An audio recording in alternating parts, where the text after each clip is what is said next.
अस्सलामुअलैकुम everyone, welcome back to my YouTube channel. आज का हमारा टॉपिक है मॉक्सिगेट टैबलेट, यानी कि आज हम बात करेंगे कि मॉक्सिगेट टैबलेट क्या है और इसके क्या क्या इस्तेमाल हो सकते हैं, और लास्ट में हम इसके साइड इफेक्ट्स के बारे में बात करेंगे। मॉक्सिगेट टैबलेट एक थर्ड जनरेशन एंटीबायोटिक ड्रग है और इसमें जो फॉर्मूला यूज हुआ है उसका नाम है मॉक्सीफ्लोक्सासिन और ये 400 मिलीग्राम में आती है और इसको बनाने वाली कंपनी का नाम है गेट्स फार्मा। ये था मॉक्सिगेट टैबलेट का इंट्रोडक्शन। अब हम इसके यूजेस के बारे में बात करते हैं कि वो कौन सी ऐसी कंडीशंस हैं जिनमें आप मॉक्सिगेट टैबलेट का इस्तेमाल कर सकते हैं। मॉक्सिगेट टैबलेट को आप एक्यूट बैक्टीरियल साइनोसाइटिस में यूज कर सकते हैं। मीन आपकी नोज के अंदर जो नेजल कैविटी है, अगर उसमें कोई इन्फेक्शन है या फिर उसमें स्वेलिंग है या फिर उसमें रेडनेस है तो फिर आप मॉक्सिगेट टैबलेट का इस्तेमाल कर सकते हैं। अब ये जो नेजल कैविटी है जो कि आपकी नोज के अंदर होती है, इसका काम ये होता है कि आपकी जो एयर है, जो आप बाहर के एनवायरनमेंट से एयर लेकर जाते हैं आपके फेफड़ों के अंदर, ये नेजल कैविटी इस एयर को फिल्टर करती है। और दूसरा इसका काम ये होता है कि ये इस एयर को वार्म करती है, मतलब कि इस एयर को गर्म करती है। और तीसरा इसका काम ये होता है कि ये इस एयर को मॉइस्ट करती है, मतलब उसमें नमी पैदा करती है। सो ये तीन इसके फंक्शन है और एट द लास्ट ये एयर आपके फेफड़ों में भेजती है। सो अगर आपकी नेजल कैविटी में कोई इन्फेक्शन है या फिर उसमें कोई जख्म है या फिर उसमें कोई स्वेलिंग है या फिर उसमें रेडनेस है तो फिर आप मॉक्सिगेट टैबलेट का इस्तेमाल कर सकते हैं। और सेम इसी तरह अगर आपको साइनोसाइटिस है, मतलब ये जो आपकी बॉडी के अंदर साइनसिस हैं, अगर इनमें कोई इन्फेक्शन है या फिर स्वेलिंग है या फिर उनमें ब्लॉकेज है तो फिर आप मॉक्सिगेट टैबलेट का इस्तेमाल कर सकते हैं। और ये जो साइनसिस हैं ये आपकी बॉडी के अंदर ऐसी जगह हैं जहां से आपकी जो म्यूकस है वो प्रोड्यूस होती है, मतलब ये जो आपकी नोज के अंदर से म्यूकस बहती है या फिर जो लिक्विड बहता है बाहर की तरफ, जहां पर ये म्यूकस बनती है उस जगह का नाम है साइनस। और साइनसिस ये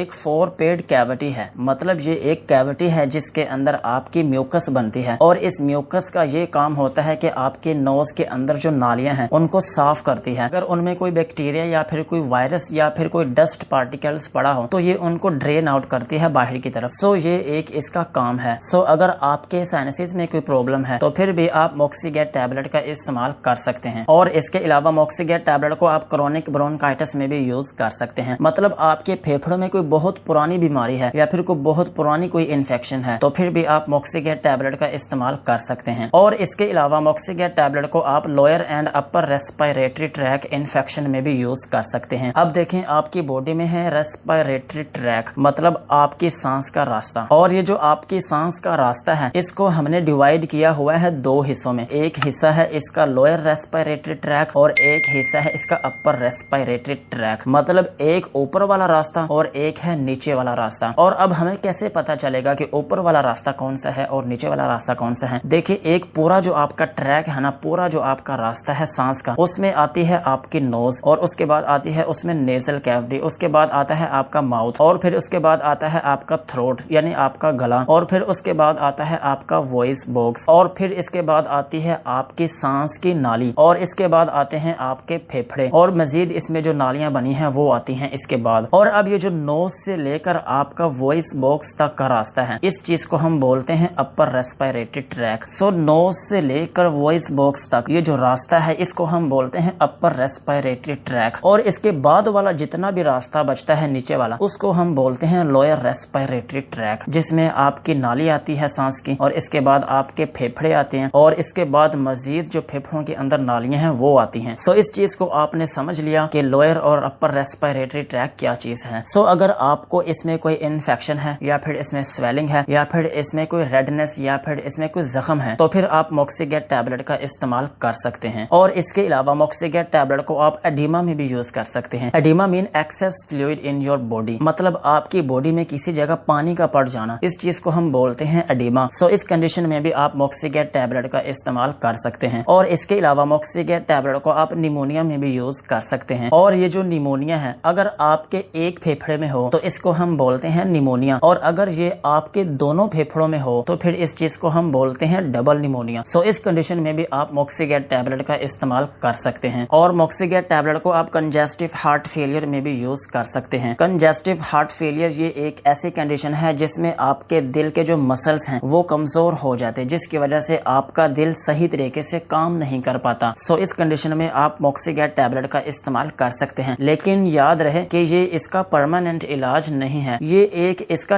टेम्परेरी इलाज है, मतलब आर्जी तौर पर आप इस मेडिसिन को खिला सकते हैं। और इसके अलावा मोक्सिगेट टैबलेट को आप स्किन इन्फेक्शन में भी यूज कर सकते हैं। अगर आपकी स्किन पर कोई इन्फेक्शन है या फिर उसमें स्वेलिंग है या फिर उसमें कोई दाने बने हुए हैं तो फिर भी आप मोक्सिगेट टैबलेट का इस्तेमाल कर सकते हैं। और इसके अलावा मोक्सिगेट टैबलेट को आप बैक्टीरियल कंजक्टिवाइटिस में भी यूज कर सकते हैं। ये आपकी एक आंख की कंडीशन है। आपकी आंख के अंदर एक होता है पर्दा जिसका नाम है कंजक्टाइवा। अगर इस पर्दे में कोई इन्फ्लेमेशन हो या फिर उसमें स्वेलिंग हो या फिर उसमें कोई इन्फेक्शन हो या फिर वो रेड हो तो फिर इस चीज को हम बोलते हैं कंजक्टिवाइटिस। सो अगर आपको कंजक्टिवाइटिस है तो फिर भी आप मोक्सिगेट टैबलेट का इस्तेमाल कर सकते हैं। और इसके अलावा मोक्सिगेट टैबलेट को आप वुंड या फिर इंजरी की सूरत में भी यूज कर सकते हैं। अगर आपकी बॉडी में किसी जगह पर कोई चोट लगी है या फिर कोई जख्म है, कोई फोड़ा है या फिर उसमें पीप है तो फिर भी आप मोक्सिगेट टैबलेट का इस्तेमाल कर सकते हैं। और मोक्सिगेट टैबलेट को आप पोस्ट ऑपरेशन में भी यूज कर सकते हैं, मतलब कि आप इसको ऑपरेशन के बाद का जो जख्म है उसको ठीक करने के लिए भी यूज कर सकते हैं। सेम इसी तरह आप इसको डिलीवरी के बाद भी यूज कर सकते हैं, मतलब ये जो खवातीन में डिलीवरी होती है उसके बाद का जो जख्म होता है उसको ठीक करने के लिए भी आप मोक्सिगेट टैबलेट का इस्तेमाल कर सकते हैं। यही थे मोक्सिगेट टैबलेट के यूजेस। अब हम इसके साइड इफेक्ट्स के बारे में बात करते हैं कि अगर आप मोक्सिगेट टैबलेट का इस्तेमाल करते हैं तो आपको क्या क्या नुकसानात हो सकते हैं। मोक्सिगेट टैबलेट को इस्तेमाल करने से आपको हाइपोटेंशन हो सकती है, मतलब आपका जो ब्लड प्रेशर है वो कम हो सकता है। और इसके अलावा आपको हाइपरग्लाइसीमिया हो सकता है, मतलब आपका जो खून है उसमें शुगर ज्यादा हो सकती है। और इसके अलावा मोक्सिगेट टैबलेट को इस्तेमाल करने से आपको हाइपर यूरिसीमिया हो सकता है, मतलब आपका जो ब्लड है उसमें यूरिक एसिड ज्यादा हो सकता है। और इसके अलावा आपको मोक्सिगेट टैबलेट को इस्तेमाल करने से हाइपरलिपिडीमिया हो सकता है, आपकी जो बॉडी के अंदर खून है उसमें लिपिड या फिर जो फैट है वो ज्यादा हो सकती है। और इसके अलावा आपको डिजीनेस हो सकती है, मतलब कि आपको थोड़ी बहुत नींद आ सकती है। और इसके अलावा आपको हेडेक हो सकती है, मतलब जो आपका सर है उसमें दर्द हो सकती है। और इसके अलावा मोक्सिगेट टैबलेट को इस्तेमाल करने से आपको नोजिया हो सकता है या फिर वॉमिटिंग हो सकती है। और इसके अलावा आपको डायरिया हो सकता है। और मोक्सिगेट टैबलेट को इस्तेमाल करने से आपको माइल्जिया हो सकता है। ये आपकी मसल की एक कंडीशन है जिसमें आपके जो मसल हैं उनमें दर्द होती है या फिर वो कमजोर होते चले जाते हैं। सो ये कंडीशन भी आपको मोक्सिगेट टैबलेट खाने से हो सकती है। और इसके अलावा मोक्सिगेट टैबलेट को इस्तेमाल करने से आपको रेस्टलेसनेस हो सकती है, मतलब आपको बेचैनी हो सकती है। और इसके अलावा मोक्सिगेट टैबलेट को इस्तेमाल करने से आपको टैकाकार्डिया भी हो सकता है, मतलब जो आपके दिल की धड़कन है वो तेज हो सकती है। और मोक्सिगेट टैबलेट को इस्तेमाल करने से आपको कपकपी या फिर थरथराहट भी हो सकती है। और मोक्सिगेट टैबलेट को ज्यादा इस्तेमाल करने से आपको इंसोम्निया भी हो सकता है, मतलब इसे खाने के बाद आपको नींद भी नहीं आ सकती। और इसके अलावा आपको एब्डोमिनल पेन भी हो सकती है, आपका जो पेट है उसमें दर्द हो सकती है। और इसके अलावा आपको डिस्पेप्सिया हो सकता है, आपका जो मैदा है वो खराब हो सकता है जिसके नतीजे में आपकी जो खुराक है वो हजम नहीं हो पाएगी। सो ये कंडीशन भी आपको हो सकती है। और इसके अलावा मोक्सिगेट टैबलेट को इस्तेमाल करने से आपको हीमोलिटिक एनीमिया भी हो सकता है, मतलब कि आपकी बॉडी में खून की कमी हो सकती है। और इसके अलावा मोक्सिगेट टैबलेट इस्तेमाल करने से आपको गायनेकोमेस्टिया हो सकता है, मतलब एनलार्जमेंट ऑफ द ब्रेस्ट, आपका एक ब्रेस्ट छोटा हो सकता है जबकि दूसरा बड़ा हो सकता है। सो ये कंडीशन भी आपको हो सकती है। और इसके अलावा आपका जो जिगर है उसके फंक्शन में कोई एबनॉर्मेलिटी आ सकती है, मतलब जो उसका फंक्शन है उसमें कोई कमी आ सकती है। ये जो आपका लिवर फंक्शन टेस्ट है वो खराब आ सकता है। और इसके अलावा मोक्सिगेट टैबलेट को इस्तेमाल करने से आपको टेस्ट परवर्जन भी हो सकती है, आपका जो टेस्ट है मुख्तलिफ चीजों का जो जायका है उसमें डिस्टोर्शन हो सकती है। और इसके अलावा मोक्सिगेट टैबलेट को इस्तेमाल करने से आपको सुपर इन्फेक्शन भी हो सकती है। सुपर इन्फेक्शन का मतलब ये है कि आपकी बॉडी में पहले से कोई इन्फेक्शन चल रही लेकिन इसके बावजूद एक और इन्फेक्शन हो जाए तो फिर इस चीज को हम बोलेंगे सुपर इन्फेक्शन। सो ये भी आपको हो सकती है। और इसके अलावा मोक्सिगेट टैबलेट को इस्तेमाल करने से आपको विजुअल डिस्टर्बेंस हो सकती है, मतलब कि आपकी जो नजर है वो खराब हो सकती है। यही थे मोक्सिगेट टैबलेट के यूजेस एंड साइड इफेक्ट्स। आज की वीडियो को यहीं पर खत्म करते हैं। वीडियो अच्छी लगी हो तो चैनल को सब्सक्राइब करें और बेल आइकन को प्रेस करें।